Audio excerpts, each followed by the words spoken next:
What was the most interesting discovery you made in the process of making this? What surprised you the most? Well, a lot of times people ask me, like, how are you going to make Bobby Fischer sympathetic? He turned into this raving anti-Semite, like King Lear on the blasted heath, somebody once said, just like babbling all this anti-American stuff. And to me, actually, that wasn't the challenge. The challenge was, because at the end of the day, when you see Bobby as this young man coming up, and then you see what happened to him, it's so clearly, evidence of his mental illness, and it's just a tragedy.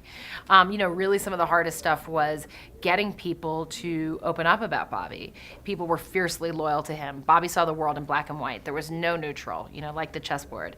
And if you were not totally loyal to him, if there was any sort of confrontation to him, he disowned you. So getting people to open up was the biggest challenge. And, there were some that we lost along the way, but, enough that came through. Yeah.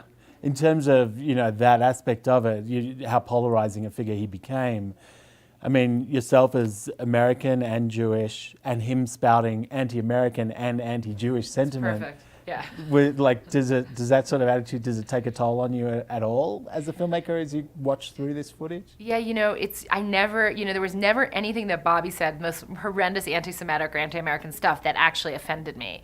I mean, Bobby loved calling into radio shows. So we'd into the Philippines and Japan, all over, in Hungary, he had all these, so we combed the earth and we got all these radio call-ins.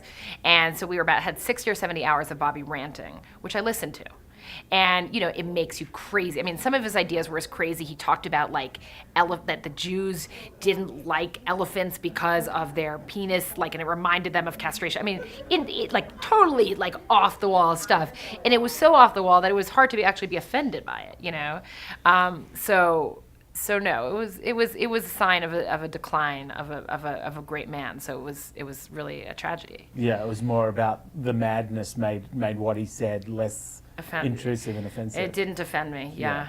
With HBO coming on board this documentary, how early did they come on board, and how easy or hard does that make that process? HBO came on board really early on. I have another producer named Stanley Buckthall, and we took it around, and HBO came on board really early. So they were involved through the whole shooting and editing process and giving notes. But truthfully, they are so filmmaker friendly, and they're not interested in programming your documentary and sticking into a little slot in a box. And it was funny because I had a conversation with one of my executives the other day, and the running time that we ended on was 93 minutes, which is kind of the worst running time for HBO because they have 27 minutes left to fill.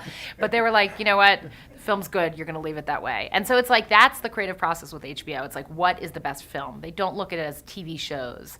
They look at it as, they support you as a filmmaker. And so the process is always just one of enriching the film. It must also it changes the dynamic of you coming to the festival, because you're not here wondering if your film's going to sell or hoping it'll sell. You can come here and enjoy and watch the audience reaction and really just experience it as a pure filmmaker audience participation. Right, having HBO on board, it certainly takes away it was a major thing to sell the U.S. market. But we're still selling all over the world. It's going to open theatrically in the UK and in Australia. So all these international deals have been going on as well. Do you play chess? I don't play chess well. All right, well, thanks for coming in and spending a few minutes with us. We appreciate it, and congratulations again.